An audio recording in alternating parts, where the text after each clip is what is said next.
الحمدللہ رب العالمین والصلاة والسلام علی سید الانبیاء والمرسلین وعلی آلہ وصحبہ اجمعین ثم اما بعد فاعوذ باللہ من الشیطان الرجیم بسم اللہ الرحمن الرحیم الف لام میم ذالک الکتاب لا ریب فیہ ھدی للمتقین رب اشرح لی صدری ویسر لی امری واحلل عقدۃ من لسانی یفقہوا قولی آمین یا رب العالمین ثم اما بعد السلام علیکم ورحمۃ اللہ وبرکاتہ۔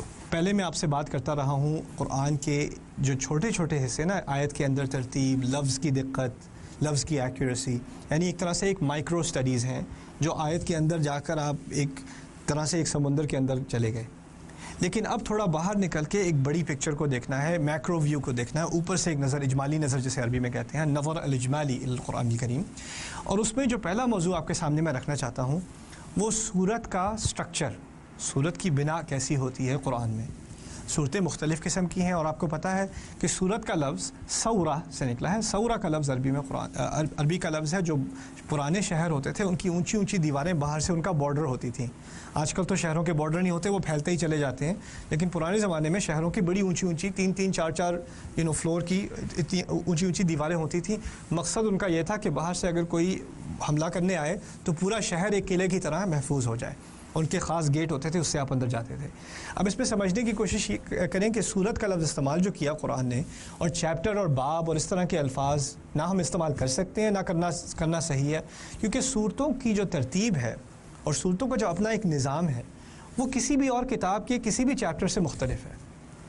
ہر چیپٹر میں، ہر کتاب میں ہوتا یہ ہے کہ آپ کے کچھ ایک خاص مضمون ہے کسی چیپٹر کا، اس کا ایک ٹائٹل ہے، اس کا ایک عنوان ہے، اس عنوان کے تحت اسی کے بارے میں بات ہو رہی ہوگی، اور جو پورا 10-20 پیج کا جو آپ کا چیپٹر ہے اس میں تمام باتیں اسی سے متعلق ہیں، ایک بات سے متعلق ہیں۔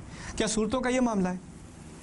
صورت میں بہت ساری باتیں آ جاتی ہیں، یہاں تک کہ قرآن کے بارے میں جو رسول کا کلام ہے صلی اللہ علیہ وسلم، لِكُلِّ شَيْءٍ سَلَامٌ وَسَلَامُ الْقُرْآنِ الْبَقَرَةُ، ہر چیز کی ایک اونچ ہوتی ہے، جیسے جو اونٹ کے اوپر جو پیک ہوتی ہے نا، اس کو اردو میں کیا کہیں گے؟ آ نہیں بولا، ہاں، کوہان۔ تو قرآن کا کوہان بقرہ ہے، یعنی قرآن دور سے کیا چیز نظر آتی ہے اونٹ کی؟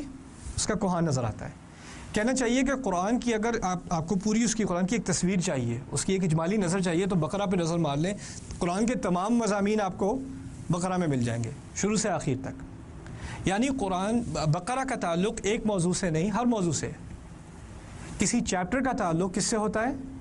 ایک موضوع سے۔ تو چیپٹر کا اور سورت کا آپس میں کوئی مقابلہ آپ کر نہیں سکتے۔ اگر آپ مقابلہ کرنے کی کوشش بھی کریں گے، ایک دوسرے سے تقابل نہیں ہوتا۔ دوسری بات یہ کہ چیپٹرز میں، کسی کتاب کے چیپٹرز میں ایک خاص ترتیب ہوتی ہے۔ اگر آپ اس ترتیب سے اس کتاب کو نہیں پڑھیں گے تو آپ کو کچھ بھی سمجھ نہیں آئے گا۔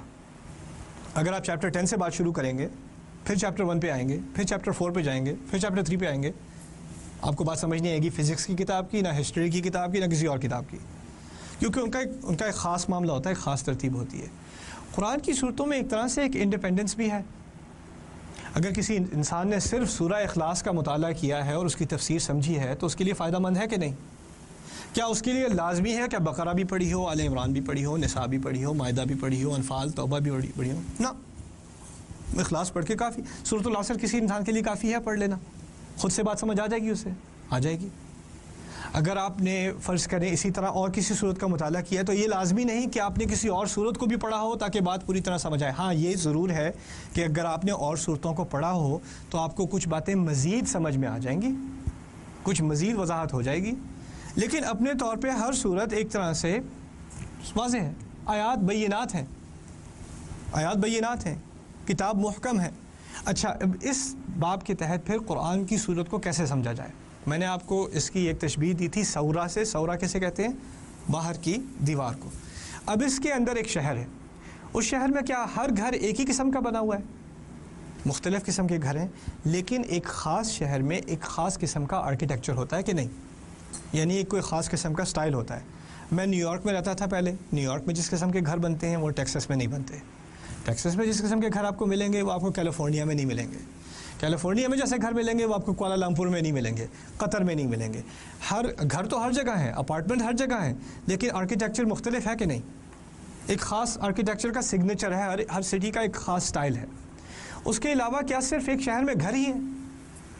گھر بھی ہیں، بزنسز بھی ہیں، آفیسز بھی ہیں، ہسپتال بھی ہیں، پولیس اسٹیشن بھی ہیں، فائر اسٹیشن بھی ہیں، اسکول بھی ہیں، مختلف قسم کی چیزیں ہیں، لیکن ان سب کا آپس میں ایک باہمی تعلق ہے، ایک تعاون ہے کہ نہیں؟ گھروں کو ضرورت ہے اسکولوں کی، اسکولوں کو ضرورت ہے بزنسز کی، بزنسز کو ضرورت ہے پولیس کی، ہر ایک کی ضرورت ہے، ہر ایک کا آپس میں ایک تعلق ہے۔ تو ایک تو بہت ساری مختلف چیزیں ہیں شہر کے اندر، لیکن ہر چیز دوسری چیز سے کسی نہ کسی طرح ملی ہوئی ہے اور جڑ نہیں سکتی کہ ہر چیز کو کسی ایک چیز کو نکال دیں تو بات پوری نہیں رہتی۔ اگر آپ کے شہر میں ہر چیز ہے، پولیس اسٹیشن نہیں ہے تو معاملہ خراب ہو جائے گا۔ اس شہر میں ہر چیز ہے، اسکول نہیں ہے تو بات پوری نہیں ہوگی، ٹھیک ہے نا؟ آپ کو ہر چیز کی ضرورت ہے، چیزیں مختلف ہیں، ایک ہی چیز نہیں ہے، لیکن ہر چیز کا دوسری چیز کے ساتھ تعلق ملی جلی ایک جسم کی طرح۔ صورت کا بھی یہی معاملہ ہے، صورت میں کبھی کبھار بہت ساری مختلف چیزیں ہوتی ہیں، اور جس طرح شہر کبھی چھوٹے کبھی بڑے، کبھی صورتیں چھوٹی کبھی صورتیں بڑی۔ پھر دوسری بات، اگر آپ سفر بہت کرتے ہیں نا تو آپ کو اندازہ ہوگا، کبھی آپ کسی اور شہر میں جاتے ہیں اور آپ کو اس شہر کی کچھ چیزیں ایسی لگتی ہیں جیسے اپنے شہر کی ہیں، یہ تو بالکل ہمارے طرح کا ہے، ان کے پارک بالکل ہمارے پارکوں کی طرح ہیں، اچھا ان کا ڈاؤن ٹاؤن بالکل ہمارے ڈاؤن ٹاؤن کی طرح ہے، ان کی ہائی ویز ہماری ہائی ویز کی طرح ہی ہیں، کچھ مشابہ چیزیں لگتی ہیں نا، بالکل تشبیہ ہوتی ہے، جیسی چیز ان کی ویسی ہماری، کچھ فرق بھی ہے اور کچھ ایک جیسی چیزیں بھی ہیں۔ قرآن کی صورتوں میں آپ کو کیا ملے گا؟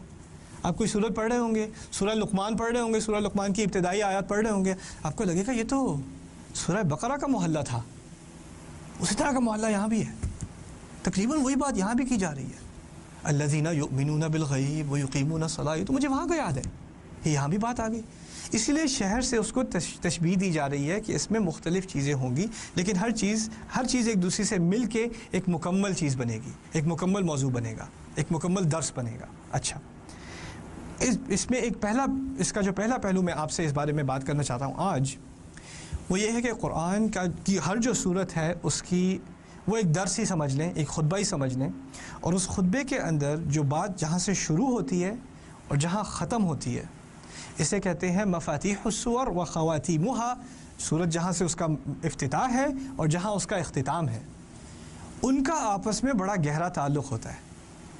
صورت کے افتتاح سے صورت کا تعلق ہوتا ہے اس کے اختتام سے، دونوں کا آپس میں بہت گہرا تعلق ہوتا ہے، اور یہ خاص نظر آتا ہے پورے قرآن میں۔ آپ دیکھ لیں، افتتاح اور اختتام کی بات آپ کو ملی جڑی ملے گی، اور اس کا ایک تعلیمی فلسفہ ہے۔ کوئی اچھا ٹیچر جب کلاس پڑھا رہا ہوتا ہے تو شروع میں پورے درس کا خلاصہ آپ کو دے دیتا ہے، آج ہم یہ پڑھیں گے، یہ بات آئے گی، بورڈ پہ لکھ دیتا ہے، ہوتا ہے کہ نہیں؟ سلیبس آفر کرتے ہیں تو اس چیپٹر میں یہ بات ہوگی، آپ اچھی کتاب پڑھیں گے تو کتاب کے شروع میں کیا ہوگا، اس چیپٹر میں یہ چیز، اس چیز پہ بحث ہوگی۔ لیکن اچھا معلم جب پڑھا رہا ہوتا ہے تو سیشن کے آخر میں جانے سے پہلے کیا کرتا ہے؟ مراجعہ، ریویو، دہرائی کرتا ہے کہ نہیں؟ اچھا آج ہم نے یہ بات سیکھی تھی، یہ 3 باتیں سیکھی تھیں، لیکن کیا وہ وہی زبان استعمال کرتا ہے جو شروع میں استعمال ہوئی تھی یا اس سے کچھ مختلف؟ اب تو آپ کو کچھ تجربہ ہو گیا نا، اب تو آپ نے کچھ سیکھ بھی لیا، تو اب آپ سے دہرائی تو کرائی جا رہی ہے، لیکن اس دہرائی میں کچھ فرق بھی آتا ہے، کچھ نئی بات بھی آتی ہے، کیونکہ آپ کے فہم میں، آپ کی عقل میں، آپ کی سمجھ میں، آپ کی سوچ میں کچھ میچورٹی آ چکی ہے، اب آپ تھوڑی اور ترقی کر چکے ہیں، اس درس کے دوران ان 40 منٹ میں کچھ فرق تو پڑا ہے، اس فرق کو لحاظ کرتے ہوئے آخر کی بات بالکل پہلی والی بات نہیں ہوگی، اس سے تعلق تو ہوگا لیکن اس سے کچھ مختلف بھی ہوگی۔ یہی قرآن کا معاملہ ہے۔ قرآن میں پہلے شروع میں ایک بات آئے گی، سورت پڑھو گے تو کچھ وہی بات سمجھنی شروع آئے گی، تھوڑی اور سمجھ آئے گی، تھوڑی اور سمجھ آئے گی، تھوڑی اور سمجھ آئے گی، پھر آخر میں اس کو ختم کر کے اسی بات کو دوبارہ ایک خوبصورتی سے دہرا دیا جائے گا۔ جیسے آپ بقرہ کی مثال لیتے ہیں، کیونکہ بقرہ جو ہے قرآن کی سب سے بڑی صورت ہے، پہلی آیات میں ہے ھدی للمتقین، یہ صورت ہے ہدایت کس کے لیے؟ تقوی والوں کے لیے۔ اب جب آپ شروع میں پڑھیں کہ یہ ہدایت تقوی والوں کے لیے ہے تو پھر آپ کو یہ لگے شاید کہ تقوی تو بڑے خاص لوگوں کا وصف ہے، بڑے خاص لوگوں کی پہچان ہے، میں تو بس مسلمان ہوں، متقی تو دور کی بات ہے ذرا۔ تو یہ ہدایت تو ہے، لیکن یہ ہدایت کچھ اونچے طبقے کے لوگوں کی ہے، کچھ بہت پہنچے ہوئے لوگ ہیں ان کے لیے ہدایت ہے، میرے لیے کہاں ہدایت ہے؟ کیونکہ ھدی للمتقین کہہ دیا شروع میں۔ اب بعد میں تھوڑی سی وضاحت تو متقی کون ہے اور کون اس ہدایت سے فائدہ اٹھائیں گے، وہ شروع میں بات آ گئی، لیکن اگر آخر تک آپ کو بات سمجھ نہ آئی ہو تو پھر ایک بہت اہم بات آخر میں آ گئی، جس سے پہلے جو ہدایت ہے متقی کی وہ بات واضح ہو گئی۔ اللہ تعالیٰ فرماتے ہیں آخر میں لا یکلف اللہ نفسا الا وسعہا، صورت کے آخر کی بات ہے، بات کیا ہے؟ اللہ تعالیٰ کسی پر ایسا بوجھ نہیں ڈالتا جو اس کی استطاعت سے، اس کی قدرت سے اوپر کا ہو، اس کو وہ سنبھال نہ سکے، اس کے بس کی بات نہ ہو، اس کو ایسا بوجھ نہیں دے گا اللہ تعالیٰ۔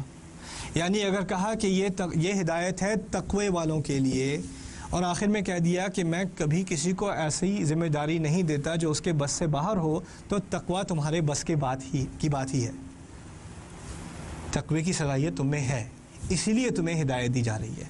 اگر تم اس کے قابل نہ ہوتے تو تمہیں ہدایت نہ دی جاتی۔ اگر تم اس کے قابل نہ ہوتے کہ صبح اٹھ کے نماز پڑھ لو، وقت پہ پانچ نمازیں پڑھ لو، تو تمہیں نمازوں کا حکم نہ دیا جاتا۔ اگر تم اس کے قابل نہ ہوتے کہ حلال کما سکو، تو تمہیں حلال حرام کی تمیز نہ سکھائی جا سکتی۔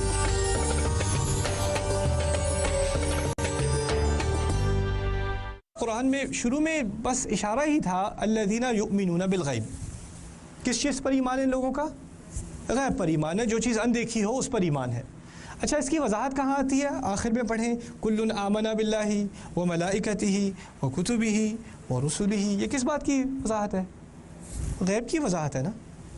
ایمان لے آئے اللہ پر، اس کی کتابوں پر، اس کے ملائکہ پر، اس کی کتابوں پر، اس کے رسولوں پر۔ رسول کو رسول ماننا بھی غیب کا ایمان ہے، پتہ ہے؟ لوگ کہتے ہیں نہیں رسول کیسے غیب کا ایمان؟ تو رسول تو نظر آتا ہے، رسول تو نظر آتا ہے، لیکن اس کو رسول ماننا غیب کی بات ہے۔ آدمی ہے آپ کے سامنے، لیکن اس آدمی کو رسول کہنا وہ غیب کا ایمان ہے کہ اس پہ فرشتہ آتا ہے، اس کو کتاب دیتا ہے۔ نہ آپ کو کتاب نظر آ رہی، نہ فرشتہ نظر آ رہا، یہ غیبی کا ایمان ہے نا۔ تو رسول کو رسول ماننا بھی غیبیات میں سے ہے، ٹھیک ہے نا۔ پھر تیسری بات الذین یؤمنون بالغیب والذین یؤمنون بما انزل الیک وما انزل من قبلک۔ وہ ایسے لوگ ہیں جو آپ پر نازل کیا گیا اس پر بھی ایمان لاتے ہیں، جو آپ سے پہلے نازل کیا گیا اس پر بھی ایمان لاتے ہیں۔ اچھا، یہ کیونکہ میرا موضوع ابھی نہیں ہے، لیکن کیونکہ آیت آ گئی ہے تو بہانے سے ایک اور بات آپ کے سامنے پیش کر دوں۔ وہ یہ کہ کچھ حضرات کا یہ عقیدہ ہے کہ رسول کے بعد بھی نبوت کا دائرہ کھلا ہوا ہے، نبوت کا دروازہ کھلا ہے۔ کچھ لوگ نبی ہونے کا دعویٰ کر سکتے ہیں، خاتم نبوت جو خاتم ہو نبوت کا، اس کا مطلب یہ نہیں کہ نبوت ختم ہو گئی، ہو سکتا ہے کہ وہی اس کے بعد دوبارہ بھی آ جائے، اور ہو سکتا ہے کہ آ سکتی ہے، اس میں کوئی حرج نہیں۔ اس کا جواب آپ کو بہت زیادہ ایکیڈیمک اور بہت ریسرچ اور بہت زیادہ ان کی تنقید کرنے کے بجائے سیدھا سا جواب ہے قرآن میں، اور وہ سورہ بقرہ میں ہے۔ اللہ تعالیٰ نے بہت واضح الفاظ میں کہہ دیا کہ متقی کون لوگ ہیں؟ جو ایمان لاتے ہیں اس پر جو آپ پر نازل ہوا اور جو آپ سے پہلے نازل ہوا۔ آپ سے بعد کے نازل ہونے کی کوئی گنجائش نہیں، اور اگر تقوی چاہتے ہو تو یا اس پر ایمان لاؤ یا اس سے پہلے پر ایمان لاؤ، اس کے بعد پر ایمان لانا تقوی کے خلاف ہے۔ اور اچھا، اگر اس سے آگے کسی بات پر ایمان لانا ہی ہے، یعنی اس انزال کے بعد، اس وحی کے بعد کسی چیز پر مستقبل میں ایمان لانا ہی ہے، تو اس کا بھی چلو ذکر کر ہی دیتے ہیں، وَبِالْآخِرَةِ هُمْ يُوقِنُونَ، آخرت پہ ان کو پورا یقین ہے۔ اس کے بعد ایمان لانے والی بات رہ کون سی گئی؟ آخرت۔ قرآن سے واضح کلام کون سا ہوگا؟ اس سے زیادہ کھری بات، سیدھی بات کہاں ہوگی؟ اس میں کوئی پیچیدہ مسئلے میں پڑھنے کی ضرورت ہی نہیں، قرآن اپنی حفاظت خود کر لیتا ہے۔ اچھا، اس کے علاوہ جو دوسری بات تھی، آپ نے ایمان لایا جس چیز پر جو آپ پر نازل ہوئی، جو رسول پر نازل ہوئی، اور جو رسول سے پہلے نازل ہوئی۔ اب جو رسول سے پہلے نازل ہوئی اس میں تورات شامل ہے اور انجیل شامل ہے کہ نہیں؟ اس صورت میں کس کی کہانی آئے گی اور بڑی تفصیل سے آئے گی؟ بنی اسرائیل کی آئے گی۔ اچھا، آپ پر تو ابھی نازل ہو رہی ہے، آپ سے پہلے بنی اسرائیل پہ نازل ہو چکی۔ اب دیکھو بنی اسرائیل کے ساتھ کیا حادثے ہوئے۔ انہوں نے جب ان پر یہ ذمہ داری عائد کی گئی تو انہوں نے ذمہ داری کو اٹھایا، سنبھالا کہ نہیں سنبھالا، غیر ذمہ داری سے کام لیا۔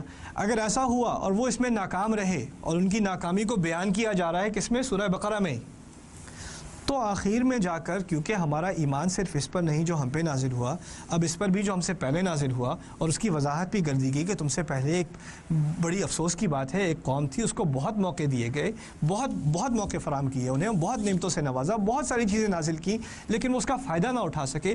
اب مجھے ڈر لگنا شروع ہو گیا کہ یار اب یہ سب سوچنے کے بعد، سمجھنے کے بعد، اب جب مجھ پہ وہی آ گئی ہے، مجھ پر یہ ذمہ داری آ گئی ہے، میں اب اس امت کا حصہ بن چکا، امت محمد کا صلی اللہ علیہ وسلم، تو پھر میں اب اس مشکل میں پڑھنے سے کیسے بچوں؟ آخر میں دعا ہے قرآن کے، ربنا ولا تحمل علینا اصرا کما حملتہ علی الذین من قبلنا۔ انظروا الی وضاحت الکلام الی بلاغت الکلام. کیسی عجیب بات ہے. یا اللہ ہم پر ایسا بوجھ مت ڈالنا جیسا کہ آپ نے ہم سے پچھلی قوموں پر ڈالا تھا، کیونکہ معلوم یہ ہوتا ہے تاریخ پڑھ کے کہ وہ بوجھ وہ لوگ اٹھا نہ سکے. ہمیں ان کی طرح مت بنا دینا، ہمیں ان کی طرح مت بنا دینا. یہ بات کا آپس میں تعلق ہے کہ نہیں جو شروع میں آئی اور آخر میں آئی؟ پھر اسی طرح آگے چلیں، وَبِالْآخِرَةِ هُمْ يُوقِنُونَ، آخرت پہ ان کو پورا یقین ہے. اور آخر میں جا کے ہم کہہ رہے ہیں لَا تُؤَاخِذْنَا، ہمیں پکڑ مت لینا اس دن، ہماری پکڑ مت کرنا. إِن نَسِينَا أَوْ أَخْطَأْنَا، اگر ہم بھول جائیں یا غلطیاں کر دیں. ایمان تو ہے لیکن غلطی ہو جاتی ہے، پکڑ نہ آئے. اور یہ وہی کہہ سکتا ہے، اس بات کی اسی کو فکر ہوگی جس کا پورا یقین ہو کہ ایمان میں آخرت میں پوچھ گچھ ہونی ہے. جسے آخرت پہ یقین نہ ہو، بس وہ ایک رسمی سی بات ہے، ماں باپ نے سکھائی تھی، ہم نے بھی سیکھ لی، ہاں آخرت ہے، ٹھیک ہے، جنت جہنم جب آئے گی تو دیکھا جائے گا. کافی لوگوں کا یہ ایٹیٹیوڈ ہے. جس کا یہ ایٹیٹیوڈ ہے وہ اللہ کی طرف ہاتھ اٹھا کے گڑ گڑا کے یہ نہیں کہتا یا اللہ کبھی کبھار بھول ہو جاتی ہے، کبھی کبھار غلطی ہو جاتی ہے، پکڑ مت کرنا، رو رو کے یہ نہیں کہتا. یہ یقین کا نتیجہ ہے کہ انسان اس قسم کی دعا دل سے کرے. ایک ہے یاد کر لینا، ایک ہے دعاؤں کا حفظ کر لینا.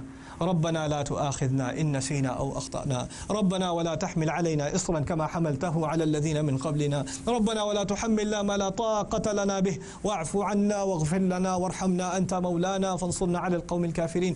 یاد کرنا آسان ہے، دل سے یہی بات نکالنا مشکل ہے. یہ یقین کا معاملہ ہے. وبالآخرة هم يوقنون.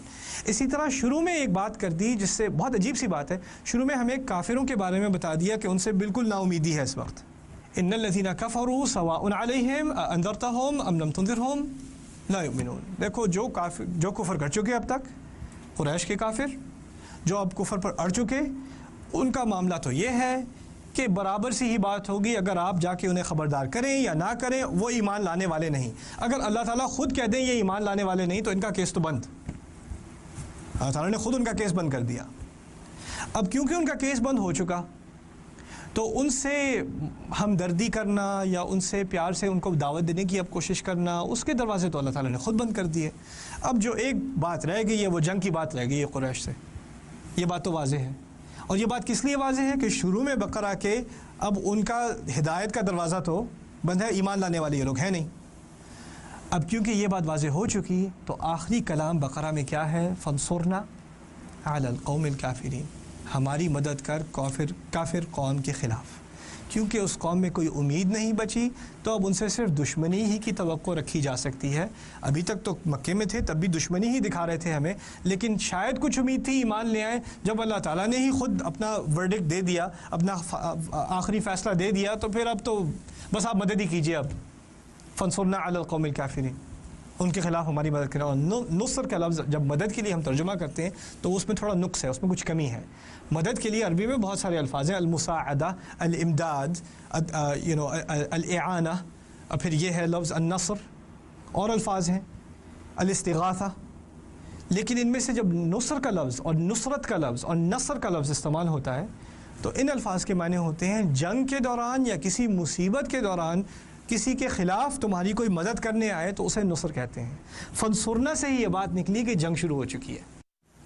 فانصرنا، ساعدنا علی القوم الکافرین، استغثنا علی القوم الکافرین، ایدنا علی القوم الکافرین. ان سے یہ بات نہ نکلتی کہ جنگ ہے، فانصرنا سے نکلتی ہے کہ جنگ ہے، مخالفت ہے، پوری مخالفت ہے. اور اس سے ایک آخری جو نقطہ نکلا وہ یہ کہ قرآن نے جنگ اس قوم سے صرف اس وقت اس جنگ کا اعلان کیا، صرف اس وجہ سے نہیں کہ وہ مسلمان نہیں، اس وجہ سے کہ اللہ تعالیٰ نے ان کے دل اندر سے جھانچ لیے اور پھر اپنا فیصلہ ظاہر کر دیا کہ ان لوگوں کے دل میں ایمان کی کوئی گنجائش نہیں، اب ان سے جنگ کر لو. کیا یہ معاملہ اب ہے ہمارے ساتھ جنگ کا؟ کسی کے دل میں آپ جانچ سکتے ہیں کیا معاملہ ہے؟ لیکن جنگ کی جلدی ہر ایک کو ہے، لڑائی کی جلدی ہر ایک کو ہے، کسی کو کافر کہنے کی جلدی ہر ایک کو ہے. سبحان اللہ. اللہ تعالیٰ ہمیں قرآن کا صحیح فہم عطا فرمائے اور اس پر تدبر کرنے کی صلاحیت دے. بارک اللہ لی و لکم. السلام علیکم ورحمۃ اللہ وبرکاتہ.